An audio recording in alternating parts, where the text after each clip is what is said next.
The news hit the galactic networks like a shockwave. At first, nobody believed it. The reports had to be wrong, mistranslated, or simply fake. Humans were scattered refugees, broken and harmless. They couldn't possibly have captured the most defended system in Calothian space. But as hours passed without communication from Kalara, the impossible became undeniable. Humanity was back. In the Calothian High Command on their capital world, Marshal Gorthmek stood before a council of the Empire's most powerful leaders. The massive alien's forearms gestured angrily as he spoke. "This is temporary embarrassment, nothing more. A few thousand humans with stolen ships cannot hold a system against the full might of our empire." "A few thousand humans just conquered Kalara in 6 hours," replied Councillor Tethvar coldly. "Perhaps we have underestimated them." "Impossible," Gorthmek snarled. "They are primitives, refugees. They succeeded only because our defenses were not expecting an attack from within. It will not happen again." But privately, even Gorthmek felt a chill of uncertainty. The attack on Kalara had been perfectly coordinated, using tactics no Calothian commander could have imagined. What other surprises might these humans have prepared? Across the galaxy, other empires watched the unfolding crisis with growing interest. In the crystal halls of the Vraxian Consortium, longtime rivals of the Calothians, the ruling council debated what humanity's return might mean for the balance of power. "The Calothians grow weak," observed High Councillor Zethrim. "Perhaps it is time to reconsider old alliances." "The humans are an unknown factor," cautioned another councillor. "If they can conquer Kalara, what might they do to us?" That same question was being asked on 1,000 worlds throughout the galaxy. Species that had forgotten humanity existed suddenly found themselves wondering if these strange bipeds might be coming for them next. On Kalara itself, Jinwu Park stood in what had been Admiral Vextar's command center, now serving as the human military government headquarters. Banks of alien computers displayed tactical information, while human technicians worked to understand systems that had taken the Calothians centuries to perfect. "Sir," called his aide, a young officer named Soyon, who had grown up in exile, "we're detecting massive fleet movements throughout Calothian space. Looks like they're assembling a response force." Jinwu nodded grimly. He had expected this. "How long do we have?" "Based on their fleet positions and travel times, maybe 2 weeks before they arrive in force. Then we'd better be ready for them." The defense of Kalara was unlike anything in military history. Traditional doctrine called for fortifying fixed positions and meeting the enemy in direct combat. But humans didn't follow traditional doctrine. Instead of building static defenses, Jinwu created a network of mobile units that could appear anywhere in the system without warning. Fighter squadrons would emerge from quantum phase cloak, strike hard, and vanish before the enemy could respond. Converted mining ships loaded with explosives would lurk in asteroid fields, ready to ram enemy vessels that came too close. Most importantly, the humans had turned the system's own infrastructure into a weapon. Unipark and her engineering teams had modified the exotic matter refineries to create controlled space-time distortions. They could bend space itself to confuse enemy sensors and scatter attacking fleets. "The aliens expect us to fight like they do," Jinwu explained to his staff. "Big ships in formation, honorable combat, predictable tactics. We're going to give them chaos instead."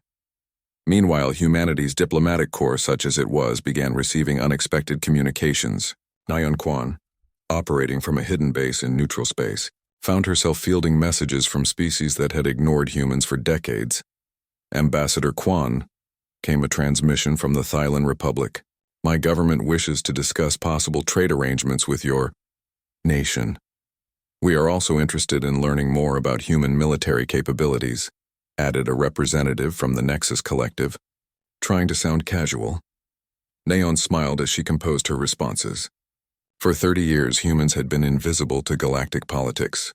Now everyone wanted to talk to them. The conquest of Kalara had accomplished more than just capturing a strategic system. It had announced that humanity was a power to be reckoned with. But the most interesting reaction came from an unexpected source.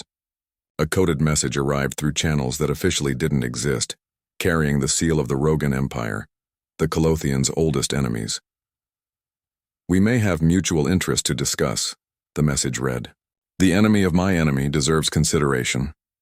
Back in Calothian space, Marshal Gorthmek assembled the largest military force in the Empire's history. 12 battle groups converged on staging areas near Kalara, over 300 warships including their newest dreadnoughts and most experienced crews. "We will crush this human infestation," he declared to his admirals. "Once Kalara is retaken, we will hunt down every human ship and base until their species is extinct." No one defies the Colothian Empire. His subordinates nodded agreement, but privately many of them wondered how a supposedly broken species had managed such a victory. The humans had demonstrated capabilities that intelligence reports claimed they didn't possess. Admiral Karethval, commander of the 4th Battle Group, studied the tactical reports with growing unease. "Marshal, the humans have had 2 weeks to prepare defenses. Perhaps we should consider—" "They are refugees with stolen ships," Gorthmek interrupted. "No amount of preparation can stand against the full might of our fleet. But their tactics at Kalara were tricks that will not work twice. We know they are there now. We will crush them with overwhelming force." As the Colothian armada prepared to jump to hyperspace, human scouts watched from hiding places throughout their territory. The enemy was coming with everything they had, just as Minho and his staff had predicted. 12 battle groups, reported Yunji Cho from her intelligence vessel. "They're not taking any chances." "Good," replied Minho from his flagship. "The bigger they are, the harder they fall. Sir, that's over 300 ships. We have maybe 50 vessels that can fight a direct engagement." "Then it's fortunate we're not planning a direct engagement," Minho said with a slight smile. "Contact all units. Operation Ghost Storm begins as soon as they arrive." Throughout the Kalara system, human forces made final preparations. This would be the test of everything they had built and learned during their years in exile. The galaxy was watching to see if humanity's victory had been luck or skill. In his command center, Jinwoo Park looked at the tactical displays showing Colothian fleet movements. Soon this peaceful system would become a battleground that would determine humanity's future. "All stations report ready," announced Soyeon. "Then let them come," Jinwoo replied. "It's time to teach the galaxy what humans do when someone tries to take back what we've claimed." The greatest space battle in galactic history was about to begin. On one side, the full military might of an empire that had ruled for millennia. On the other, a scattered band of refugees who had spent 30 years learning to fight dirty. The aliens were about to discover that overwhelming force means nothing against an enemy that refuses to fight fair, as the Colothian fleet jumped to hyperspace, racing toward what they thought would be an easy victory.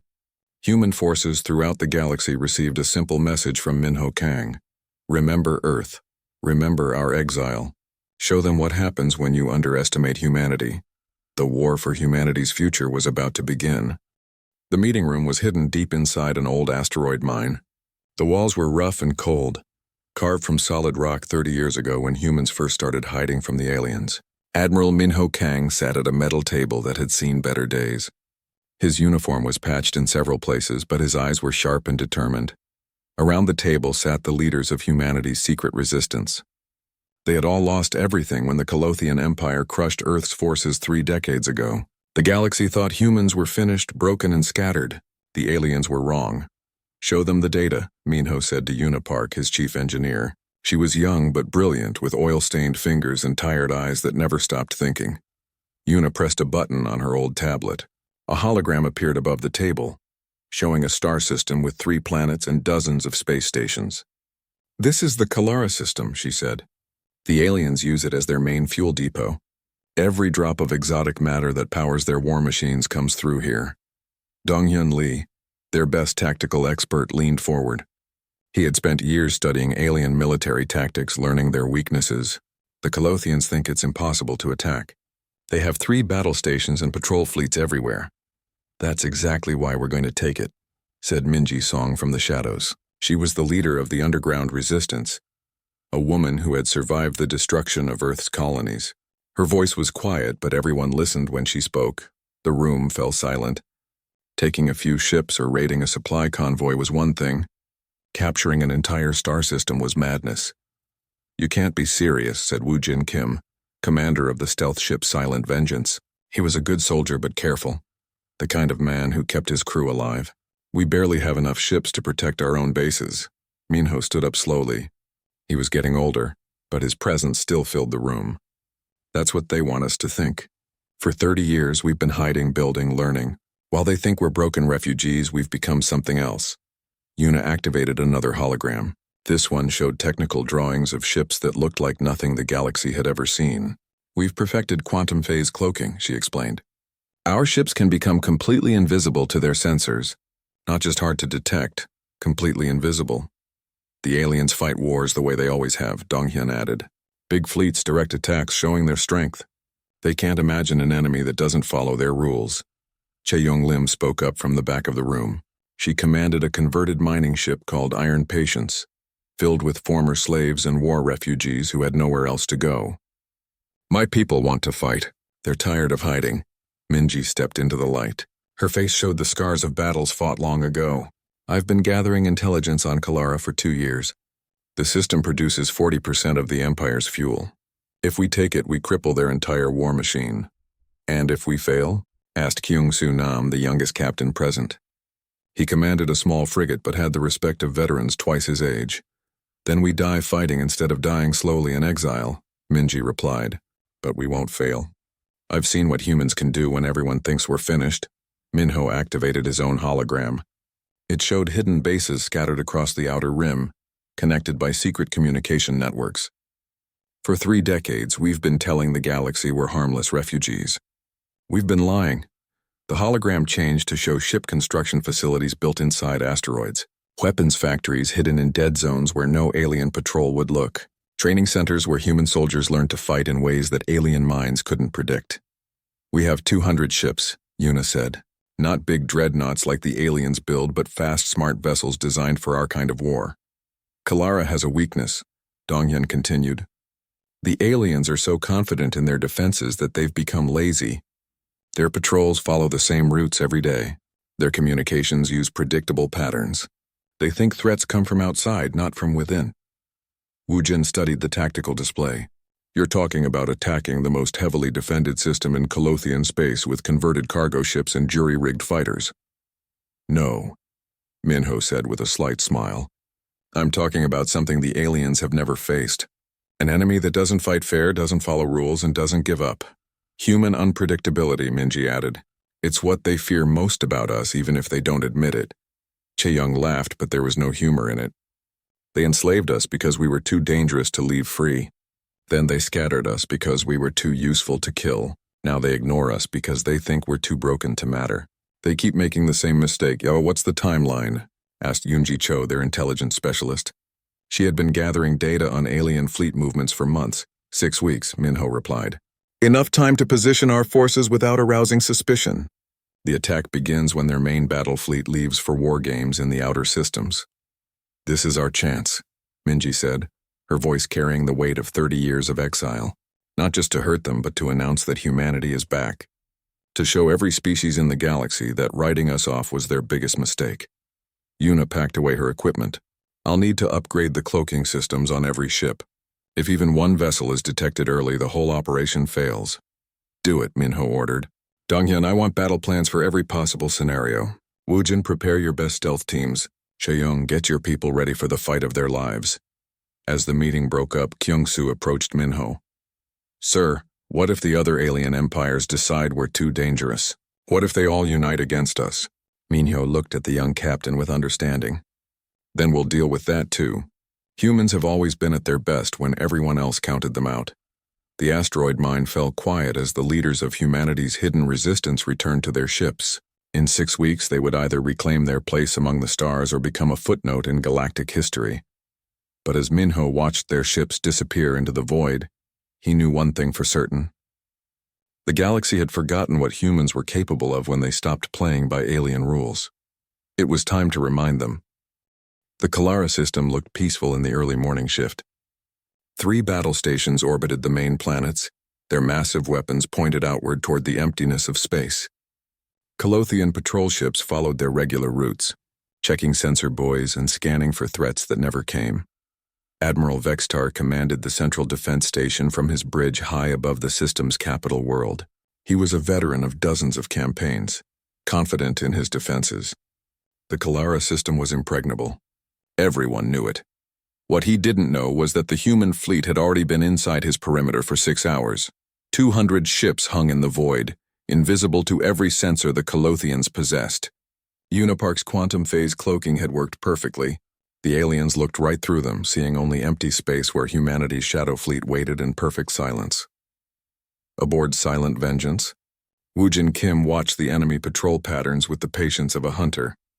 His team had spent weeks studying Colothian schedules, learning when guards changed shifts and when attention was lowest. Now it was time to strike.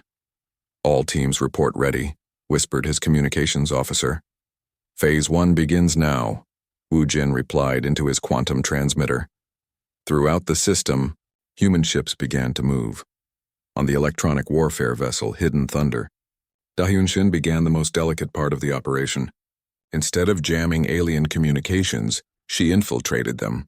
Her quantum computers slipped into Colothian networks like ghosts, feeding false data to their sensors. The aliens saw exactly what they expected to see: routine patrols, normal traffic, peaceful skies. They had no idea their own systems were lying to them. Meanwhile, converted cargo haulers drifted toward the battle stations like space debris. The Colothians had grown careless over the years, used to supply ships coming and going without proper inspection. These vessels looked like any other freight delivery, except they were filled with human soldiers. Soman Jang crouched in the cargo hold of a fake supply ship as it approached the central battle station. Around her, 50 assault troops checked their weapons one last time. They wore stolen Colothian uniforms and carried forged identification codes. "Remember," she told her team, "we're maintenance workers here to repair the backup power systems. Smile, act bored, and don't shoot anyone until I give the signal." The ship docked without challenge. Colothian guards barely looked up as human soldiers walked past them carrying toolboxes filled with explosives. Similar scenes played out at all 3 battle stations. Human infiltration teams used tactics no alien military manual could imagine, hiding in supply shipments, posing as repair crews, even disguising themselves as cleaning staff. The Colothians never thought to guard against enemies who didn't follow the rules of civilized warfare. In the main command center of the central station, Admiral Vextar reviewed the morning reports. Everything was normal. His sensors showed clear space, his patrols reported no threats, and his defensive grid was operating perfectly. "Sir," called one of his technicians, "we're getting some strange readings from the backup power systems." "Maintenance teams are working on it," replied his aide, checking the duty roster. "Scheduled repairs, nothing unusual." That was the last normal conversation Admiral Vextar would ever have. Soman Jang and her team had reached the station's central power core. Around them, Colothian engineers worked at their stations, unaware that death stood behind them. Soman checked her chronometer. Exactly 30 seconds until the coordinated attack began. She drew her weapon. "Attention all Colothian personnel," she announced in perfect alien language. "This station is now under human control." The aliens turned in shock. Humans here? It was impossible. Before they could react, Somin's troops had secured every exit and disabled the alarm systems. The most heavily defended battle station in Colothian space had been captured from within by 50 soldiers with fake identification cards. At the same moment, the other 2 battle stations fell to similar attacks. Kyungsoo Nam led the assault on the outer station, while Jinwoo Park's veterans took the orbital fortress above the mining world. In each case, the story was the same. The aliens never saw it coming. "Phase 2 begins now," Minho Kang announced from his command ship. The quantum phase cloak fell away from 200 human vessels. Suddenly, the empty space around Kalara filled with ships that hadn't been there a moment before. But these weren't the massive dreadnoughts the aliens expected. They were fast, agile craft designed for hit-and-run tactics. Admiral Vextar stared at his displays in disbelief. The impossible had happened. His defenses had been completely bypassed by an enemy that shouldn't exist. "All patrol ships, return to base immediately," he ordered. "Activate emergency protocols and—" "I'm afraid those systems are offline," said Soman Jang as she stepped onto his bridge. Human soldiers followed her, their weapons trained on the shocked alien crew. "This is impossible," Vextar whispered. "Humans are scattered refugees. You don't have the ships or the coordination for an operation like this." "You're half right," Soman replied. "We were scattered, but we've been busy." Throughout the system, Colothian patrol ships found themselves surrounded by human vessels that seemed to appear from nowhere. Captain after captain tried to call for backup. only to discover their communications were controlled by human electronic warfare specialists. Chae-Young Lim's iron patience led a squadron of converted mining ships against the fuel processing stations. The aliens had built massive refineries to process exotic matter, but they'd never imagined those same facilities could be captured and turned into weapons. "Yuna, are you ready?" Chae-Young asked over the quantum link. "Give me 30 seconds, came the reply from the chief engineer, who was already aboard one of the refineries with a team of human technicians. The genius of the human plan wasn't just in capturing the system, it was in turning the Colothians' own infrastructure against them. Yuna's teams had spent weeks studying alien technology, learning how to modify their equipment for human purposes. The exotic matter refineries could be overloaded to create localized space-time distortions. Sensor networks could be reprogrammed to blind the aliens to human movements. Even the orbital defense platforms could be turned around to point inward instead of outward. "This is Admiral Vextar to all Colothian forces," the alien commander transmitted on emergency frequencies. "The Kalara system has been compromised. I repeat, humans have captured the system. Send reinforcements immediately." "I'm afraid that message won't be going anywhere," said Dayun Shin from her electronic warfare station. She had been monitoring and controlling Colothian communications since the attack began. Admiral Vextar looked around his bridge at the human soldiers who now controlled his station. "How?" he asked simply. Soman studied the alien commander with interest. "You want to know how a broken species of refugees conquered your most defended system in 6 hours? It should have been impossible. That's exactly why it worked," Soman explained. "You prepared for the kind of attack you understood. Large fleets, direct assault, honorable combat between equals. We gave you something completely different. Humans don't fight fair," added Woo-Jin Kim as he joined them on the bridge. His stealth teams had finished securing the station's critical systems. "Fair is for species that can afford to lose," said Chae-Young, as she appeared on the communication screen. Behind her, human technicians worked to bring the fuel processing stations under their control. Admiral Vextar realized the full scope of what had happened. The humans hadn't just attacked his system, they had conquered it. Every critical facility, every defensive position, every piece of infrastructure now belonged to the enemy. "What do you want?" he asked. Minho Kang appeared on the main display, speaking from his command ship. "We want what we've already taken, Admiral. This system now belongs to humanity. You can surrender your forces and be treated with dignity, or you can resist and discover what humans do to those who enslaved our people." The alien admiral looked around at his captured bridge, his defeated crew, and his conquered system. For the first time in his military career, he was completely outmatched by an enemy he had never bothered to understand. "I surrender," he said quietly. The Kalara system, the most heavily defended installation in Colothian space, had fallen to humanity in less than 6 hours. But that was just the beginning. Now the real war would start. The message came through channels that didn't officially exist. Woo-Jin Kim received it while his stealth destroyer Silent Vengeance was hiding in the shadow of a gas giant, waiting for an alien patrol to pass. The coordinates appeared on his screen for 30 seconds, then deleted themselves. He knew what it meant. The call had gone out. 3 hours later, Silent Vengeance was moving through hyperspace toward a destination that wasn't on any star chart. The rogue planet they called Haven drifted in the empty space between star systems, dark and cold and forgotten by the galaxy. It was the perfect place for ghosts to gather. Chae-Young Lim got the same message aboard her ship Iron Patience. Her crew was different from most human vessels. Former slaves, refugees, people who had lost everything when the aliens came. They had rebuilt their lives in the cargo holds and engineering decks of converted mining ships. Now they would have their chance for revenge. "Captain," said her first officer, a scarred woman named Hyra who had spent 10 years in Colothian slave camps. "The crew wants to know if this is it. The real fight." Chae-Young looked around the bridge at faces marked by suffering and hardened by survival. "Tell them to check their weapons and say their prayers. We're going to war." Iron Patience changed course, following navigation data that would lead them to the largest gathering of human forces since the evacuation of Earth's colonies 30 years ago. Across the outer rim, similar scenes played out on dozens of ships. Captain after captain received the coded message and turned toward Haven. The galaxy's sensors detected nothing unusual, just random merchant traffic and asteroid miners going about their business. They had no idea that humanity's shadow fleet was on the move. Kyung-soo, Nam brought his frigate out of hyperspace first. The young captain stared in amazement at what he saw. The rogue planet Haven hung in space like a dead world, but it wasn't empty. Docking bays had been carved into its surface, hidden under layers of rock and metal that looked natural from outside. As silent vengeance arrived, followed by iron patience and ship after ship, the scope of human preparation became clear. They hadn't just been hiding for 30 years. They had been building. By the ancestors, whispered Wu Jin as he watched vessels emerge from quantum phase cloak all around them.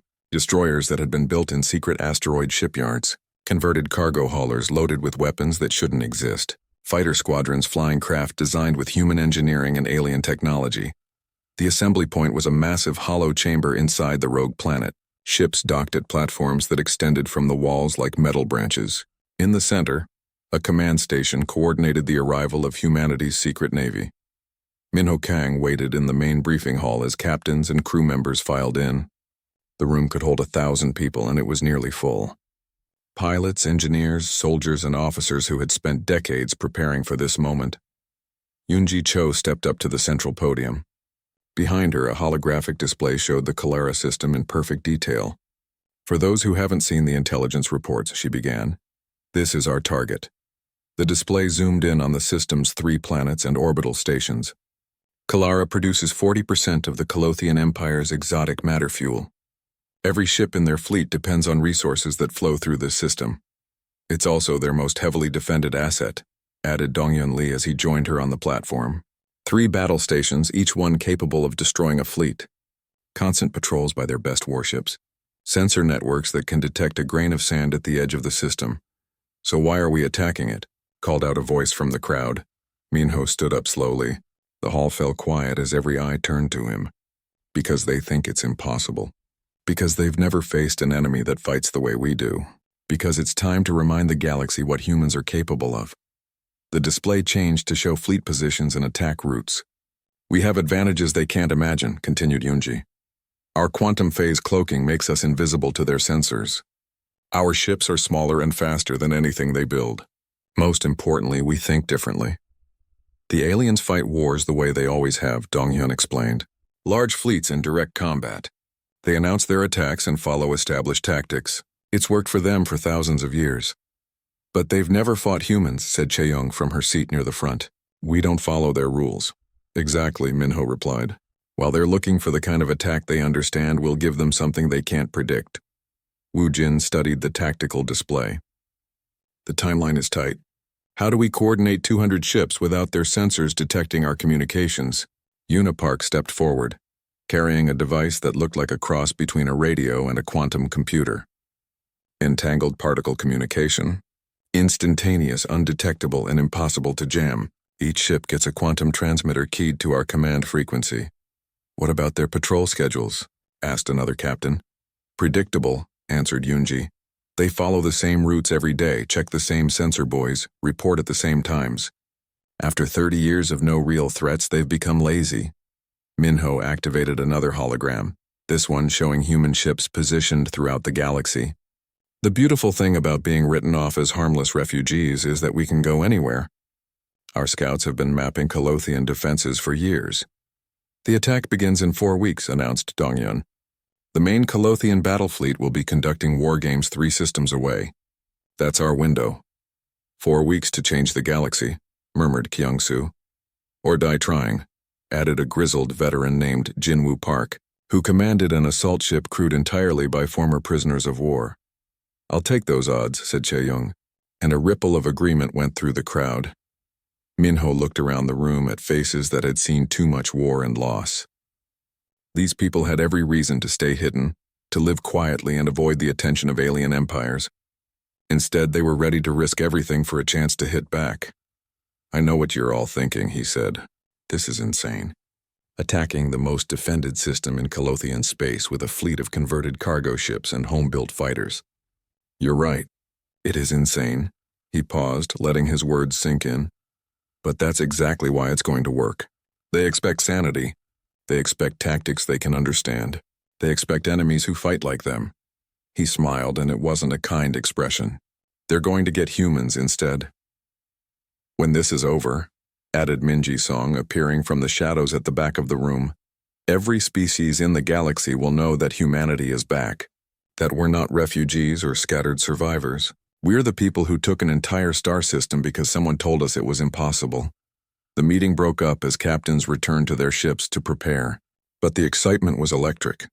For the first time in 30 years, humans weren't running or hiding. They were going on the attack. As the Shadow Fleet dispersed from Haven, each ship carrying its part of an impossible plan, the galaxy continued its normal business. Alien empires traded and schemed and fought their careful, predictable wars. None of them realized that in 4 weeks everything was going to change. The ghosts were coming out of hiding. The Colothian Revenge Fleet dropped out of hyperspace at the edge of the Kalara system, with all the majesty of an empire that had ruled the galaxy for 1,000 years. 300 warships arranged in perfect formation, their weapons powered and ready for battle. Marshal Gorthmek stood on the bridge of his flagship, confident that overwhelming force would crush the human infestation once and for all. But as his sensors swept the system, they found nothing. "Where are they?" demanded the Marshal, staring at displays that showed empty space where he expected to find human ships. "Scanning all frequencies," reported his sensor officer. "No ships detected. No energy signatures. The system appears to be abandoned." Gorthmek's forearms clenched into fists. "They cannot have simply vanished. Deploy scout squadrons. Search every asteroid, every moon, every piece of debris." As Colothian ships spread throughout the system, hidden human observers watched from quantum phase cloak.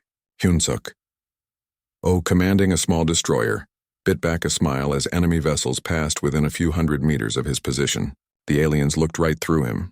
"All units, this is command," came Minho's voice over the quantum communication network. "The enemy has taken the bait. Operation Ghost Storm is now active." Throughout the system, human ships began to move like pieces on an invisible chessboard. Marshal Gorthmek grew increasingly frustrated as his search turned up nothing. The humans had simply vanished, leaving behind empty space and abandoned installations. "They are cowards," he announced to his fleet. "They fled rather than face honorable battle." That was when the first explosion lit up the void. Chaeyoung Lim's converted mining ship, Iron Patience, materialized from cloak directly inside the Colothian formation. But this wasn't the same vessel that had hidden in asteroid fields for decades. Unipark's engineers had turned it into something the galaxy had never seen. A ship designed to sacrifice itself for maximum damage. The mining charges that had once carved tunnels through rock now tore through the hull of a Colothian battlecruiser. Iron Patience rammed the alien vessel at full speed, both ships disappearing in a ball of fire that lit up half the system. Ghost 1 away. Chaeyoung's voice crackled over the comm just before the explosion. She had volunteered for this mission, knowing she wouldn't survive it. Before the Colothians could react, 5 more converted ships appeared throughout their formation. Each one was a guided missile with a human crew, striking at the heart of enemy battle groups. The aliens had never faced kamikaze tactics. Their culture considered such sacrifice wasteful and dishonorable. "All ships, defensive formation," shouted Gorthmek, but it was too late. The human attack came from everywhere at once. Kyung-Soo Nam led a squadron of fighters in an impossible maneuver that no alien pilot could match. They dove straight down through the Colothian formation, their smaller ships twisting and turning between massive alien vessels. Their weapons weren't powerful enough to destroy dreadnoughts, but they didn't need to be. They targeted sensor arrays, communication dishes, and weapon control systems. "Like cutting the strings on a puppet," Kyung-Soo reported, as his fighters disabled ship after ship. The Colothians found themselves blind and unable to coordinate their response. Woojin Kim's stealth destroyers struck from the shadows, appearing just long enough to launch torpedoes before vanishing back into quantum phase cloak. The aliens spun in circles, firing at targets that were already gone. But the masterstroke came from Unipark herself, working from the captured exotic matter refineries. For 2 weeks, her teams had been modifying the Colothian infrastructure, turning their own technology against them. "Initiating space-time distortion field," she announced. The refineries, designed to process exotic matter for fuel, overloaded in a carefully controlled cascade. Space itself began to bend around the Colothian fleet. Ships found themselves scattered across the system as the fabric of reality twisted and warped. "What is happening?" screamed one Colothian captain as his dreadnought was flung halfway across the system. Impossible, muttered Gorthmek, watching his perfect formation dissolve into chaos. They cannot manipulate space-time itself. We can when we're fighting on our home ground, came a voice over the communication system. Jinwoo Park appeared on the marshal's screens, speaking from the command center that had once belonged to Admiral Vexitar. Behind him, human technicians operated alien equipment with deadly efficiency. Surrender now, Jinwoo offered, and your crews will be treated according to the laws of war. Never, roared Gorthmek. All ships attack the refineries, destroy their base of operations. But as soon as the Colothians turned toward the installations, they found themselves facing something they had never encountered before, a defense that didn't make sense. Human ships appeared and disappeared like ghosts, striking from impossible angles. Fighter squadrons emerged from asteroid fields where no ship should be able to hide. Converted cargo vessels armed with oversized weapons appeared inside the alien formation, fired everything they had, then vanished before return fire could be coordinated. They're not following any tactical doctrine, reported Admiral Kareth Val, his voice strained with confusion. Their movements are completely random. Not random, Gorthmek realized with growing horror. Unpredictable. They're not following any rules we understand, he was right. Human tactics were based on chaos theory and asymmetric warfare, concepts that alien military schools had never taught, while the Colothians tried to maintain formation and coordinate their responses. The humans swarmed around them like angry insects, stinging and vanishing before they could be swatted. Da-Hyun Shin, aboard her electronic warfare vessel, added to the confusion by feeding false information into Colothian communication networks.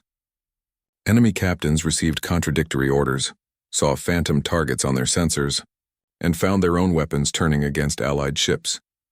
This is madness, transmitted one Colothian captain as his guns opened fire on his own flagship. Controlled by human computer viruses. No, replied Hyunsuk. Oh, as his destroyer emerged from cloak behind the alien vessel. This is war. As the battle raged, other powers throughout the galaxy watched in amazement. The mighty Colothian Empire, conqueror of 1,000 worlds, was being systematically destroyed by an enemy they had dismissed as harmless refugees. The Vraxian Consortium immediately began drafting new alliance proposals. The Thailand Republic started planning diplomatic missions to human space. Even the distant hegemony, which rarely involved itself in galactic politics, took notice of these strange bipeds who seemed to treat impossible victories as routine. Back in the Kalara system, the battle was reaching its climax. Half the Colothian fleet was disabled or destroyed, scattered across the system by Yuna's space-time weapons. The remainder tried desperately to retreat, but found their escape routes blocked by human ships that appeared wherever they tried to run. Marshal, reported his communications officer, we're receiving surrender offers from 17 of our captains. Gorthmek looked around his bridge at displays showing the destruction of his forces. In 6 hours, the largest military fleet in Colothian history had been reduced to scattered debris and fleeing survivors. How? He asked simply. Minho Kang appeared on his screen, speaking from the bridge of a ship that looked like nothing in any alien database. We had 30 years to think about this moment, Marshal. 30 years to plan, to build, to prepare for the day we stopped running and started fighting back. Your tactics violate every principle of civilized warfare. Civilized warfare is for civilizations that can afford to lose, Minho replied. We couldn't afford to lose, so we learned to fight dirty. The Empire will send more fleets, let them come. We'll be ready. As Gorthmek's flagship limped away from the battlefield, carrying news of the impossible defeat back to Colothian space, the galaxy began to understand that everything had changed. Humanity wasn't just back. They had evolved. 30 years of exile had forged them into something the galaxy had never seen before, a species that treated impossibility as merely another tactical challenge. In the weeks that followed, human diplomats found themselves overwhelmed with requests for meetings. Species that had ignored humanity for decades suddenly wanted to discuss trade agreements, military alliances, and mutual defense pacts. Naeon Kwon, now appointed as humanity's first galactic ambassador, addressed representatives from across known space. We didn't seek this war, she told them, but we'll finish it on our terms. The age of alien dominance is ending. The age of human ingenuity has begun. Standing on the bridge of his flagship above the conquered worlds of Kalara, Minyo Kang looked at star charts showing systems throughout the galaxy, where human ghost fleets were materializing. For 30 years, the galaxy had written off humanity as broken refugees. They were about to learn that writing off humanity was the greatest mistake any species could make. The war was far from over, but the galaxy now knew one thing for certain. The humans were back, and they were done hiding. In the depths of space, quantum phase cloaked ships carried word to human bases scattered throughout the galaxy. The message was simple. Kalara holds. Begin Phase 2. The real war was just beginning, and this time humanity would write the rules.